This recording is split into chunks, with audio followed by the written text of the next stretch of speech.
नमस्कार। आज की वीडियो में हम बात करने जा रहे हैं एक ऐसे समाज की जिसको कि हमारे और आपके पूर्वजों ने ही हिंदू धर्म से अलग थलग रूप में खड़ा कर दिया है। ये क्या हो रहा है? हम इंसान से हैवान बनते जा रहे हैं। हम किसी एक इंसान को इसलिए मारते हैं क्योंकि वो तथाकथित दलित है, क्योंकि वो अछूत है, इसलिए उस इंसान को मारा जाता है। दलित शब्द हमारे आपके पूर्वजों ने इतना ज़्यादा प्रचलित कर दिया है कि हम उसे ही अछूत मानने लगे हैं, जो कि हमारे और आपके पूर्वजों के रूप में एक चवड़ वंश के क्षत्रिय थे। आज इतिहास में यह घटना बहुत ज़्यादा जिक्र के रूप में मानी जाती है और मानी जाएगी भी।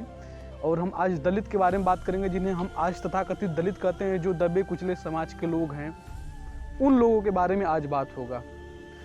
1498 का समय था और सिकंदर लोदी उस समय दिल्ली का सुल्तान था। उस समय एक बहुत बड़े इतिहासकार, भारत के एक विश्वसनीय इतिहासकार कर्नल टाट की एक बुक है हिस्ट्री ऑफ राजस्थान, उसमें बहुत विस्तार से वर्णन किया गया। अगर आपको पढ़ना हो तो उस बुक को जा करके पढ़ लीजिए। और उस बुक में वर्णन है, और महाभारत के और ऋग्वेद के 116वें अध्याय के 9वें पेज पर यह लिखा हुआ है।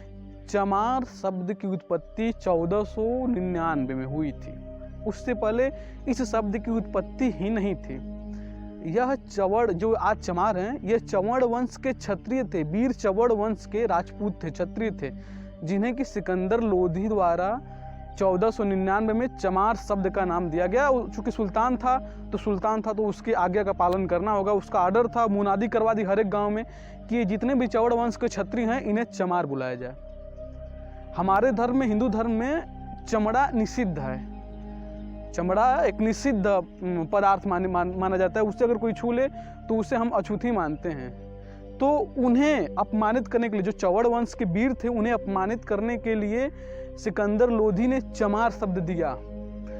उस समय राणा सांगा और रानी झालामल के दरबार में, यह इतिहास में मिलता है कि राणा सांगा और रानी झालामल के दरबार में संत रविदास जी को बुलाया गया था। और संत रविदास जी चवड़ वंश के शासक एक राजा चवड़ सिंह थे, उनके कुल गुरु थे, राजगुरु थे संत रविदास। और उन्हें आमंत्रित किया गया था चित्तौड़ के किला में राणा सांगा के शासनकाल में। और यह इतिहास में लिखित रूप से मिलता भी है कि रविदास जी उस चित्तौड़ के किला में लगभग 2 महीने तक रहे। और सिकंदर लोधी सुल्तान था उस समय, और रविदास जी की लोकप्रियता को देख करके वो घबरा गया, क्योंकि जितने भी मुस्लिम आक्रमणकारी भारत में आए, वे जितने भी मुस्लिम आक्रमणकारी आए, चाहे जो भी हो, मुगल हो, लोधी हो, गौरी हो, खिलजी हो, गुलाम हो, सैयद हो, लोधी हो, जितने भी आए, उन सबका ध्येय था कि ज़्यादा से ज़्यादा लोगों को मुसलमान बना दिया जाए। तो संत रविदास जी चूँकि हिंदू धर्म को लेकर के ज़्यादा प्रचार कर रहे थे, और उनकी लोकप्रियता को देखते हुए सिकंदर लोधी ने सोचा कि अगर इन्हें मुसलमान बना दिया जाए तो बहुत ज़्यादा लोग मुसलमान बन जाएंगे। तो उनके पास मुल्ला सदमा फकीर को भेजा सिकंदर लोधी के उसमें प्रधान सेनापति थे मुल्ला सदमा फकीर।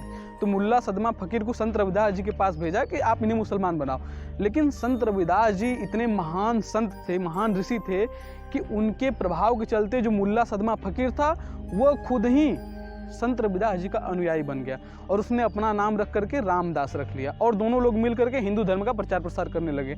और यह देख करके सिकंदर लोधी बहुत ज़्यादा गुस्सा हुआ और बहुत ज़्यादा घबरा गया कि अरे क्या हो रहा है। बस तुरंत उसने आदेश दिया कि रविदास जी को गिरफ्तार किया जाए। रविदास जी को गिरफ्तार किया गया। उस समय राजा चवड़ पश्चिमी, यहाँ पर एक आ रहा होगा डिस्प्ले पे, आप उसे देखिएगा, जो पश्चिमी यूपी है और उसके बाद बिहार के कुछ भाग, सीमांचल वाला भाग और मध्य प्रदेश के कुछ ग्वालियर वाले भाग पर राजा चवड़ सिंह का शासन था, जो चवड़ वंश के क्षत्रिय राजपूत थे। उन्हीं को बाद में चमार कहा गया। वो अपनी सेना लेकर के रविदास जी को छुड़ाने के लिए चल दिए दिल्ली गए। युद्ध हुआ दोनों के बीच में। तो तालीकोट के युद्ध के नाम से यह युद्ध जाना जाता है। अगर आपको नहीं पता हो तो आप सर्च कर लीजिए हिस्ट्री में। तालीकोट के युद्ध के नाम से युद्ध जाना जाता है। डर से सिकंदर लोधी छोड़ दिया। हमारी क्या गलती है, हमारी क्या सबसे बड़ी गलती क्या है, हमारी और ऊंची जाति के लोगों को मैं स्पेशली कर रहा हूँ, कि आप रविदास जी के दोहे को पढ़े ही नहीं हो, उनके मतलब ही नहीं जानते हो। रविदास जी एक दोहा लिखे हैं कि वेद धर्म सबसे बड़ा अनुपम सच्चा ज्ञान, वेद धर्म सबसे बड़ा अनुपम सच्चा ज्ञान, फिर क्यों मैं छोड़ूं इसे पढ़ लूं झूठ कुरान। वेद धर्म छोड़ूं नहीं कोशिश करो हजार, वेद धर्म छोड़ू नहीं, कोशिश करो हजार, तिल तिल काटो चाही, गोदू अंग कटार। ये रविदास जी का दोहा, आप पढ़िए उनको जाकर के, उनके वाणी को पढ़िए। उस समय के जितने भी घटना हैं उनको चित्रित और लिखित किए हैं रविदास जी का। यह जितने भी ज्यादा दोहे हैं आप जाकर के उन्हें अध्ययन जरूर करिए, क्योंकि ज्यादातर घटनाएं रविदास जी अपने दोहों के माध्यम से बता दिए हैं। और ये जो वीर है ना, इन्हें पकड़ करके जो चौड़ वंश के जितने भी राजपूत थे, युद्ध के बाद सिकंदर लोदी ने आदेश दिया, लगभग 1517 तक उसका शासन था, तो वहीं 1515 के लगभग ज़्यादातर लोगों को पकड़ के जेल में डाल दिया अपने, और वहाँ पर उनसे चमड़ा का काम करवाने लगा। क्योंकि भारत में जितने भी मुगल हैं वो चमड़ा के उत्पादन में ज़्यादा, चमड़ा के उत्पादन के व्यापार में ज़्यादा अपना वो क्या कहते हैं, ज़्यादा प्रभाव दिखा रहे थे, ज़्यादा लगनशीलता दिखा रहे थे कि नहीं इस व्यापार को किया जाए। और इस वंश के लोगों को यही चमड़ा पीटने, चमड़ा छीलने के काम में लगा दिया, जेल में डाला और उनसे यही काम करवाता था।